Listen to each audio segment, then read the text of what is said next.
Hi, everyone. Happy Monday, and welcome to the Northern Kentucky Spotlight podcast presented by CVG. I'm your host, Sarah Brookbank. Today on the podcast, I am joined by Chuck Session and Moira Weir of United Way of Greater Cincinnati. They discuss United Way's partnerships and investments in Northern Kentucky and how you can get involved. Thank you to our podcast sponsors, CVG, our title sponsor, C Crew Consulting, our digital sponsor, and our episode sponsor, Schneller & Ockelman. We are already getting ready for 2025 here at the Northern Kentucky Chamber of Commerce, and we have a lot of events planned. Join us on Thursday, January 9th for our NKYP Lunchtime Leader Chat featuring Paul Furtado, COO of Prismian North America. Paul will discuss his career journey, share insights to his successes, and offer advice to young professionals. You can register at nkychamber.com/events and check out all of the other events we have planned for January. Now, let's go meet our members of the week, hear from our sponsors, and I'll be back with United Way of Greater Cincinnati. Why would you travel to England? For football. To go or not to go? That is an easy question. To visit the land of Shakespeare. To take in all the sights. Authentic fish and chips. To experience arts and culture. 2 words, British Open. To visit my family. Same reason I go anywhere. For a pint of beer. To start my trip through Europe. Whatever your reason, there's no better time than now. Congratulations to our members of the week. You can learn more about these businesses by following the Northern Kentucky Chamber on social media, where we will highlight one of these businesses each day. Now, let's meet our members of the week. Stewart Ironworks stands as a leader in the custom commercial metal fabrication and ornamental metal industry, specializing in creating landmark statement pieces that endure a lifetime. The mission of Junior Achievement is to inspire and prepare young people to succeed in a global economy. Passion Life serves as a global missions partner, collaborating with missionaries and Indigenous leaders to help strengthen pregnancy care in areas of greatest need. Discover the magic of lavender at Bear Farms in Verona. Their handcrafted lavender products are made with the utmost care and attention to detail. CBT Company is one of the region's largest providers of industrial automation, mechanical and electrical products, and strategic services for smart manufacturing. Hi everyone, today I am at United Way of Greater Cincinnati and I am talking with Chuck Session and Moira Weir. Thank you guys so much for having me at your offices. I really appreciate you hosting this time around. We are honored to have you. Thank you for being here. Yes, and I am so excited to have United Way back on the podcast. You guys are doing such great work in the community. You guys have had some really big announcements happen since the last time I had you guys on in the fall. So let's jump right in. Tell us a little bit about what you guys are seeing in Northern Kentucky and Greater Cincinnati. Well, I think we've been preparing to really find out post-COVID the conditions in community, and we have had some early data, but we now know for certain that housing is an issue. And we know it's an issue across the country, but it really is an issue in our region, particularly because the costs have gone up so much, and there's really not enough safe, affordable housing in our region. Mm-hmm. We also know there's been a huge loss of learning because of children not being able to have access to educational opportunities. And we're also seeing absenteeism at an all-time high. In fact, in some of our most under-resourced neighborhoods, we're seeing absenteeism like almost 70%. So we really have to think about how we're addressing this educational gap across the region, because that's our future workforce, those are our future employees, our leaders, and really how do we help families address that. And I would say the last thing, and I'll kick it to Chuck, is that we also know that people are struggling really. More than 50% of the children in the nation, and we track on target with that, are living in households where families cannot afford the basics. Wow. And that's food, shelter, transportation, digital access, and healthcare. So we really have to think about how, as a region, we're addressing that. Mm-hmm. And just to reiterate Laura's points on housing, we've partnered with the Northern Kentucky Ad Agency and others in commissioning a study on housing costs, aligned income, jobs, economic development, how those all connect together, and the importance of raising those issues and bringing them to the fore so that we can address them for our families and for our households. In addition to the housing piece, also early learning, as Maura mentioned, we worked with the Pritchard Committee and the Brighton Center in commissioning a survey amongst parents as well as registered voters. And over 70% of them said, hey, access to that early childhood learning is critically important, not just for their learning, but for our ability then to go to jobs, have gainful employment, etc.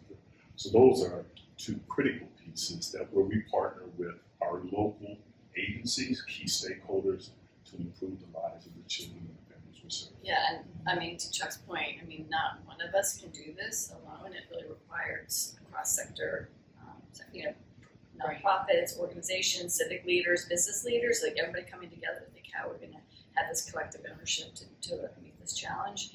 And really going more deeply into what Chuck said, we know that if children, we already knew that in the region, we did this work for the last 10 years before COVID, that if children aren't ready for kindergarten, the chances of hitting the milestones in school decrease exponentially. So if they're ready, we know by 3rd grade they'll be able to read, by 8th grade they'll have the math component, and it's like a building. I like to say, as you build a house, you need to have a strong foundation. So we really have to get the rigor back in building that strong foundation again and addressing the loss of learning. And the last thing about housing is we're really intentional about saying we're on the people side of it.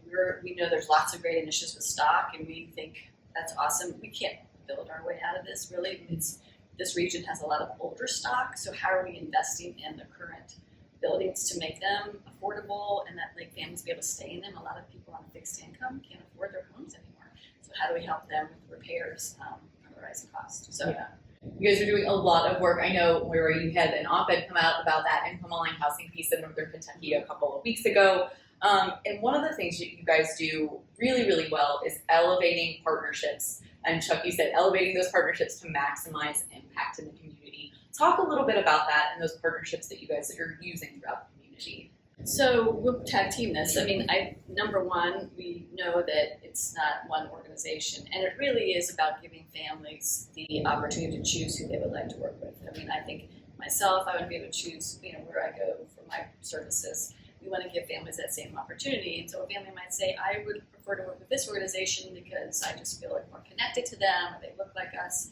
So we really honor that, but we really make sure that the partnerships, and I like to say they're real collaborative. It's not transactional. It's not based on a funding relationship, but it's really how are we leaning in collectively together to solve these issues. And we have some awesome partnerships in Northern Kentucky. I mean, we're working with more than 15 organizations that go beyond just the investment, and really thinking about how do we collectively co-create solutions in community that align with community, but then also looking at the data to make sure that we're having an impact. Moira made a great point. Not just the organizations that we fund, but also those key stakeholders. And as an example, some of the faith-based organizations in Northern Kentucky, they may not necessarily be funded, but they are connective tissue to those families in the community. So working with them, finding out what that need is, and then connecting them with the right resource to get the desired outcomes that we want. I think in addition to that, organizations, and I'll just use the Brighton Center as an example, or the Northern Kentucky Community Action Council agency, making sure that we have kind of a listening ear to what those needs are, and then again connecting with funded and unfunded stakeholders to get the desired outcomes of those families. And to Moira's point, I don't think it can be reiterated enough. We can't do this work alone. Mm-hmm. That's why those community partnerships and collaborations are so critically important for the desired outcomes program. And I think Chuck mentioned this just in the last question, but the policy work is equally important. So how are we collectively leaning in together to think about what are we learning, what's community telling us, what is the data telling us, and then how are we advocating for policy change? And as a region, Northern Kentucky, we really leaned in with our legislature to really think about things that we can do. And I would just in terms of getting the information, boots on the ground, 211 is an awesome resource because that's really I always say to folks, 211 are the ears and eyes of our community. We're seeing trends happening through the calls before we actually know as a community there's a trend. So then how are we using that data and those calls to help us either go we need a service over here, let's figure out how to do that, or else maybe there are too many services here, how do we scatter it? So we're really using the ability to hear family voice to think what we're doing. Yeah, and 211 is such a valuable resource, not just for you all, but for the people that call in. So tell us a little bit. I know 211 is something I know very well from my time as a reporter, but for other people who don't know about 211, can you give us an overview on how that's helpful for you all? Yes, I'm super excited. As you all know, I came from a prior role, and I keep saying that if I had known about 211, we would have sent a lot of calls there because I really believe, I mean, it's a typical family for two small children making $90,000 a year, and they're not able to meet the needs of their family. So it's folks calling up that, perhaps overqualified for public sector services, but they need help. And it's available 7 days a week, 24 hours a day. And we've used a lot of the McKinsey Scott money to invest in not only the people side of it, so that you can have somebody, you'll talk to a live person, which is really important. Mm-hmm. People want to talk to somebody who will help navigate you with your services, will help do a closed loop referral. We also invested in a platform that does a lot around the data and the data curation, and also making sure that all the data is accurate. So anybody can access it, whether they call us or online. So we always say to our community partners, you can get that information yourself, and then you can help a family when you're there. When I was a worker, I had this social, I was always trying to keep up with my directory. Throw that away. Yeah, don't need it. 211's there. So we went that platform, and I really believe it's a community asset and it's a gem. Anybody can use it, and the whole idea is that we want to make it easier both for families. We know sometimes like, oh, this organization's got a wait list. Let's not send them there. Mm-hmm. Let's go to this organization. And the organizations are always like, hey, give us feedback. What can we do differently? And really making sure. And now we can actually make the referrals for families. So a family will come to us, like myself, I have more than one thing happening. So I might have 4 or 5 things happening. We're able to make those referrals for you so the family's not, that cumbersome of that process. So it's really exciting, and we're going to continue to invest in it and elevate the value of it within community. Yeah. I love 211 having the opportunity to spend the day with those care coordinators and the 211 operators. I will tell you that there's no other group that's more passionate about trying to make sure that they get those families connected with the right resources so they get the outcomes that they desire.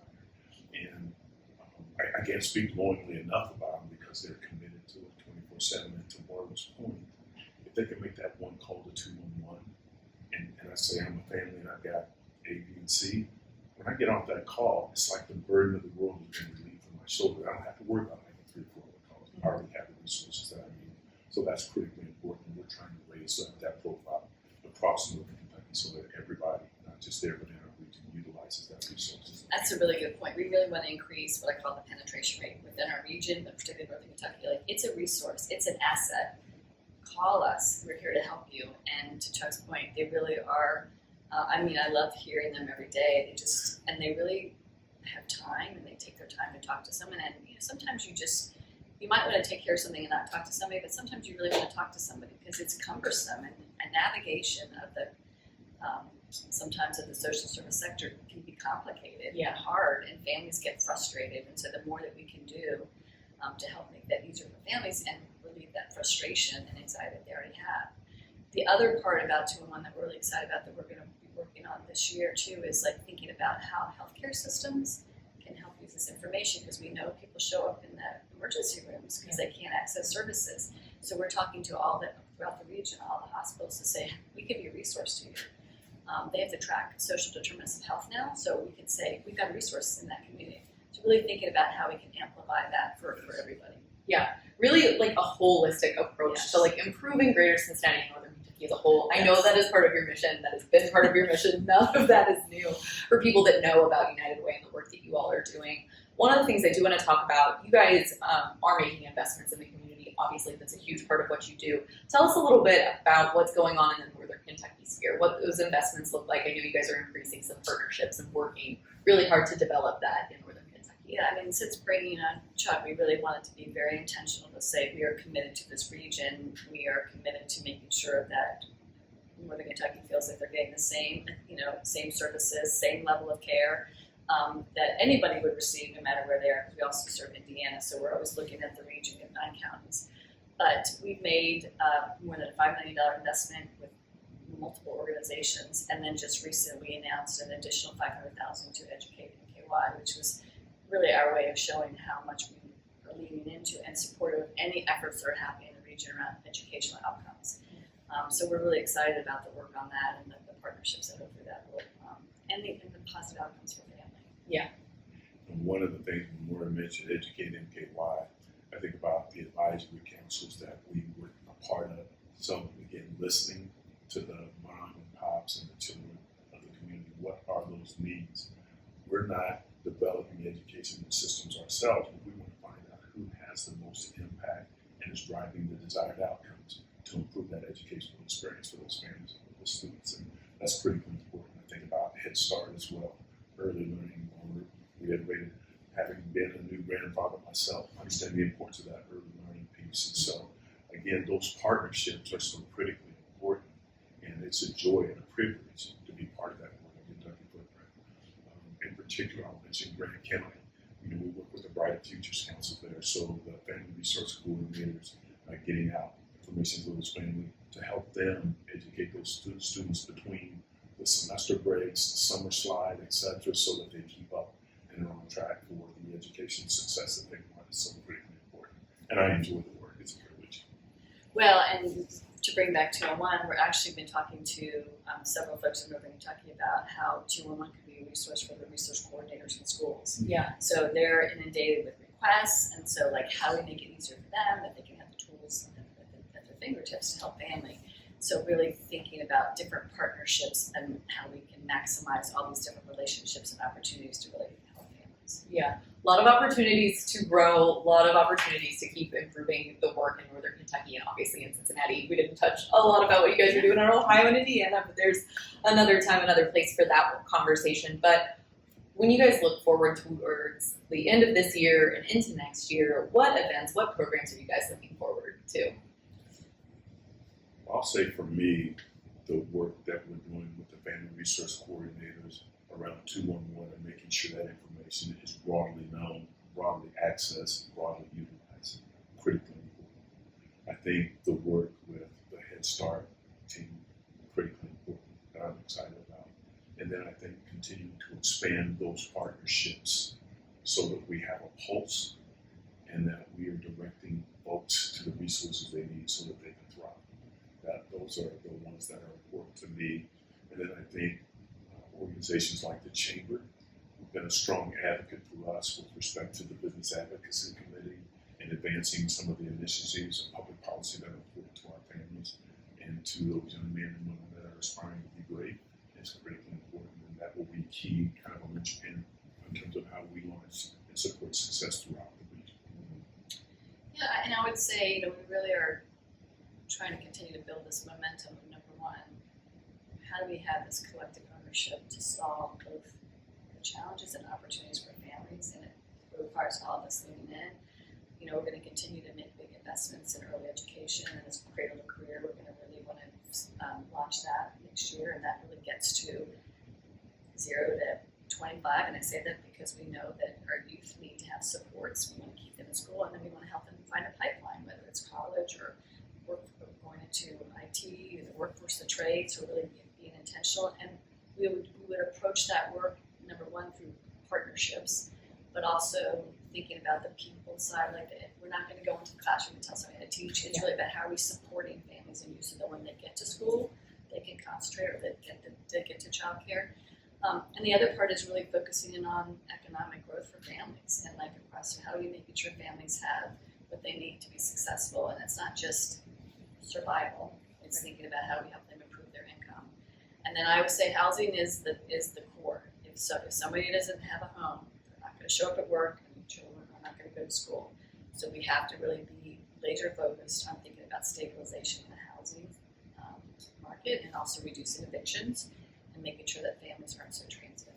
Yeah, I think that's all really vital stuff, and it's exciting to know that you guys are working really hard across our region to make all of this happen.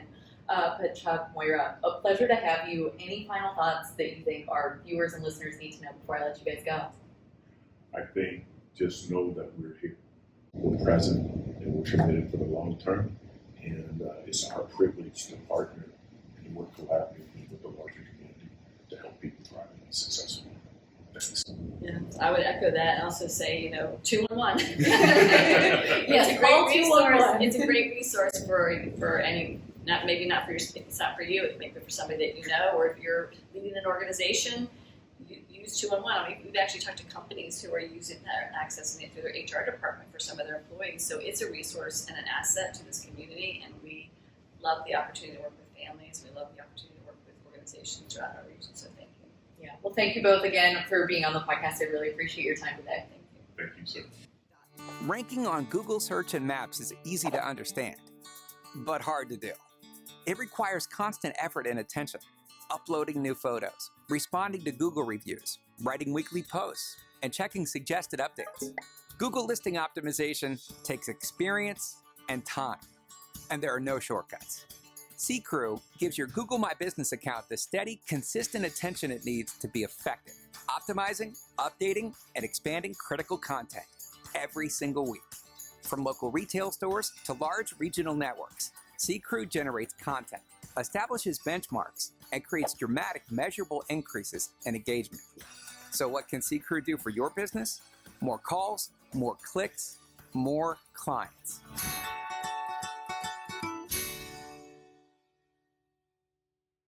Chris Knockelman with Schneller Knockelman Plumbing, Heating, and Air. It's spring now, but before you know it, our ACs are working overtime. Dave, it's going to be warm soon. Right now is a good time to get the AC serviced, right? You can get your AC tuned up for only $59. So get your $59 tune-up at SKPHA.com. SKPHA. So if your plumbing and mechanical systems give you trouble, just remember our name, Schneller Knockelman. Housing is a regional priority. Having an ample supply of homes is fundamental for the Northern Kentucky region to meet basic economic needs and enable regional growth.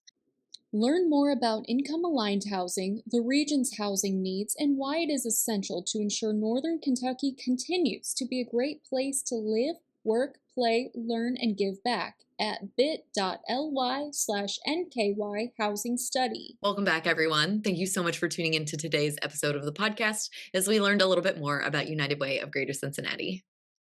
Thank you to our podcast sponsors, CVG, C-Crew Consulting, and Schneller Knockelman. Before I sign off, I would like to say that this is our last episode of the podcast for the year. It has been such a great year highlighting all of our members.